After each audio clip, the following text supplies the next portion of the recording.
So we're going to be making a clay plate using the drape mold method. So starting off with a slab and on my canvas board here so it doesn't get stuck to the table, I've already rolled it out, but a couple pieces of advice to make that work well for you is that when I'm using my rolling pin, I don't want to use my handles very much. I just use my hands placed on it and just kind of push it. I also go from the center and kind of roll out from the center to make sure that I'm getting it all evenly rolled out in all directions. And about after every 3 rolls, after pushing out from the center, I'll pick it up and I'll flip it over and do another 3 rolls until I get the thickness that I'm looking for. So this is a fairly good thickness. It's not too thin that it's not going to be able to support any weight, but it's also not so thick that it could explode in the kiln too. So the one rule of thumb is that you never want to make clay thicker than your thumb, because moisture won't dry out entirely and it could have air bubbles and the clay could then explode. So before I can start making the actual plate, I want to make sure my slab is nice and smooth. So I'm going to use a tool called a rib. It's just a piece of sheet metal that you scrape over the surface of it. It does a couple things for me. It's going to make it prettier because it's going to make it smoother. But another thing, it's going to compress those clay particles closer and closer to make it a little bit stronger and compact it a little bit more. And then another thing it's going to do, we don't want that to happen. Another thing it's going to do is it's going to help me find any kind of bumps. A bump is probably a sign of an air pocket trapped in the clay. And if you see anything that looks like a mosquito bite or a little pimple on the surface of the clay, you're probably looking at an air bubble. So easy way to find that, I haven't seen anything here yet because the clay was wedged really well, but I'm going to look for a little bump or divot in the surface. And if I saw one, I would draw a little X over it. I'd squeeze out that air and then simply smooth over it again with my rib to get rid of any air pockets that I might see. Don't forget to do the other side as well, because you want two sides of your plate that you're going to want nice and smooth with very little imperfections in it. So now that I have that all smoothed out, which probably doesn't pick up really well on the camera, but I know that from here, from my point of view, it looks pretty smooth. I can go ahead and get my plaster mold.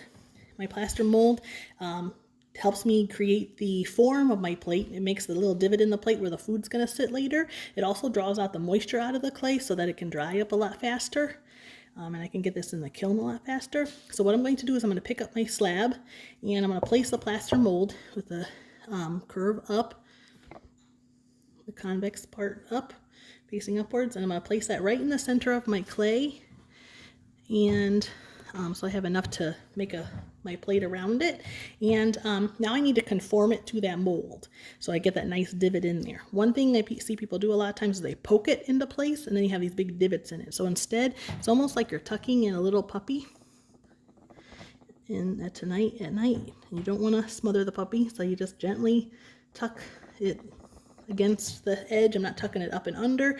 I'm simply just tucking it in there. I can also take my finger and slide it around there so it conforms around, but again, no poking. You never want to poke a sleeping puppy. All right. So now I need to decide on what shape I want for my plate. And that's what's cool about this, is that I can make any shape that I want. Some students in the past have decided to make a shape of an animal head that they want to glaze onto the plate later on once it's fired. Some people just make a generic shape, something interesting. I suggest something other than a circle, because a circle is kind of boring because there's lots of circular plates, so do something different. So I'm just going to make this kind of wonky splatter shape. And at first, you can see that I'm first drawing it in with my pencil. Another thing that I'm going to do, and I'm so used to doing this I forgot to mention it to you, is that I want you to stay 2 fingers width away from the edge of your plate, because it gives you a little bit of a lip. If I decide to cut all the way close to my plaster mold, I'm not going to have a nice handle to be able to pick up my plate with my hot food on it later. So I want to make sure that I have a place that I can put my fingers if I need to. So my whole design or my shape should be about 2 fingers width away from the edge of that mold. Okay, a little less, a little more is okay, but you want to kind of stay within that range. If I decide that I like my design, I can go ahead and start cutting it out. But say I don't really prefer this part of my design, I can go ahead and erase it with my finger because I've drawn it with my pencil, and I can go back and redraw it. Had I just gone in and cut it out with my needle tool initially, I might not like my design, and then I have to start over because I've already cut into the clay. So if I like my design, which I'm fine with, I'm going to go ahead and take this needle tool. It's just a real pointy metal tool, And I'm going to cut all the way down to my canvas board to cut out the shape of this plate.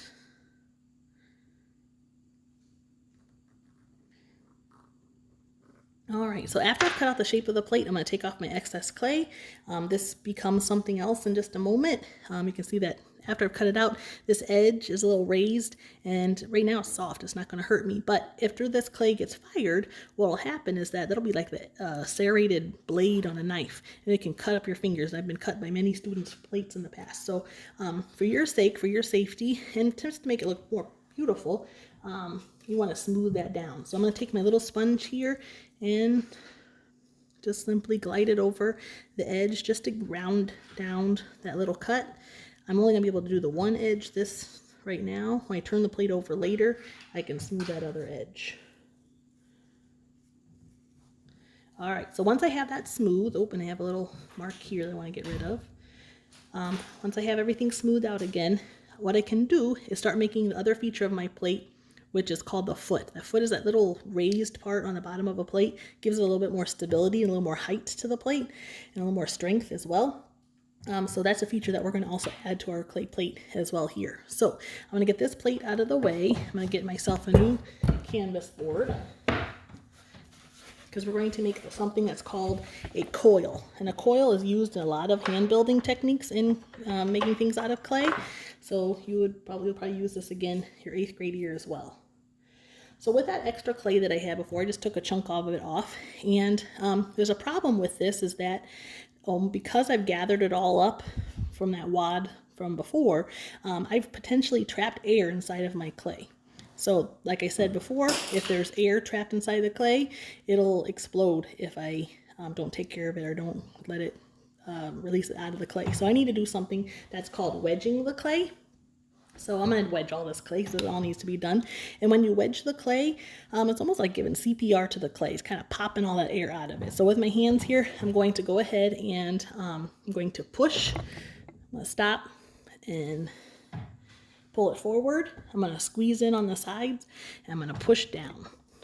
Pull it in, squeeze in on the sides, and push down. Pull in, squeeze in on the sides, and push it down.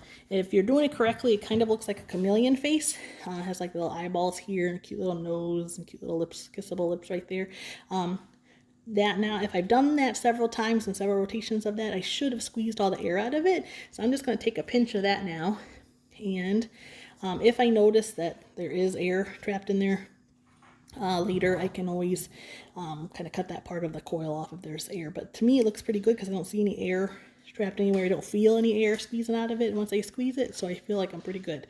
So what we're going to do is make a coil, and I'm going to squeeze the clay almost like a rope, just to get the form started, and then I can start rolling it out. I'm not going to need that whole length here. I'll cut a lot of that off later, but in order to roll out the coil, the first thing you want to do is you want to start in the middle, and then I kind of move my hands outwards, move my hands back in, and it's stretching the clay but also rounding it out a little bit too.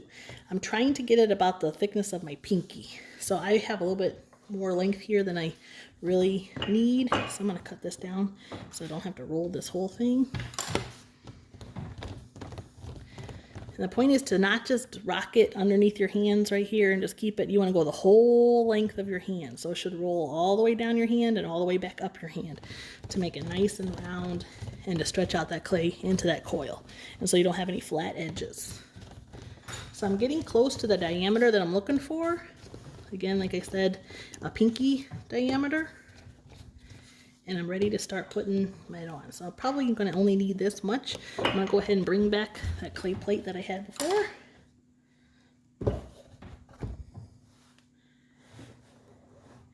And in order to get this clay, so this is where we're going to attach it. We're going to attach that to the bottom there. But if I just lay it there and just kind of push on it, it's not going to stick. Anytime you attach two pieces of clay together, you join two pieces of clay together, you need to do what I call the 7 S's. So the first S is to score the clay. And when you score the clay, I use these little tools, as long as I can find it here. You have my comb? Okay, yeah, so I use a comb in order to score the clay. So I'm going to go ahead and take off my coil here. My daughter's my assistant today. So right here, I want to put this coil on the bottom of my plate, but I want to see that when I'm putting the coil on there, I want it to be like about a finger's width away from that slope. So when we score the clay, it's almost going to act like Velcro, so that clay kind of clings together or stitches together a little bit. So I'm just going to scratch with this comb the bottom of my plate, so it, kind of wants to stick to the other piece of clay. I'm also going to scratch the bottom of that coil that I just made, so those grooves kind of cling together. All right, so once I have both of those scored, the next word I'm going to use or technique is called slip. So I'm going to add slip to it. So slip basically is just muddy clay. So I will give you a container of muddy clay when you make this. And this clay is just old clay. It's all it is, just clay with a lot of water in it. That's all it is. It's nothing gross. It's just clay with a lot of water. So I'm going to put some of that muddy water and muddy slip on the bottom of my plate. I don't want to get rid of my score marks there. I just want to kind of soak into those little grooves a little bit. So I'm not trying to smooth that over. I'm just getting it to lay in that space. That's going to kind of act like our glue to hold everything together. So what I'm going to do after I've scored the clay, I've added slip to the clay, now I'm going to get that clay to suction together. And I have a little bit more than I need here. So I'm going to cut off the ends so I can join them. So in order to kind of build up a suction so it wants to hold tight, I'm just going to use my thumb to kind of push them together all the way down. Kind of flattens the bottom of the form as well, so it sits flat on the table. So after I've kind of built up a suction, then what I'm going to do is I'm going to smear the clay together. And I'm going to use this blending tool. It has a nice flat edge to it. And I'm simply going to just kind of take a chunk of it and press it down almost like I'm spreading peanut butter onto bread. And I'm going to push those down all the way around and blend it all the way through. I see a lot of people do this where they just push down halfway and leave like this little stair step here, but you want to blend that all the way together. You want the two pieces of clay to become one piece of clay. Not only do I want to do the outside circumference of this plate, I also want to do the inside circumference of this plate. So once I finish this off here, I'm going to go in here and press down the clay all the way around the circumference on this part. All right, so I've scored the clay by scratching it with my comb. I've added slip, which is kind of like my glue that holds together. I have created a suction between the two pieces of clay by pressing them together. I've also smoothed or smeared the clay together so they join together. And then the last, one of the last S's here is to smooth it. So with my sponge here, I'm going to go around. I have a little bit bigger sponge here. I'm going to use this one instead. I'm going to go around and smooth those two together.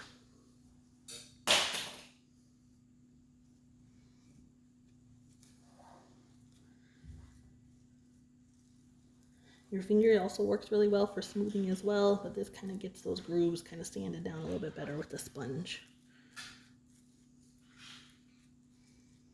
So once I do that with the sponge, I might take my fingers and just smooth it again.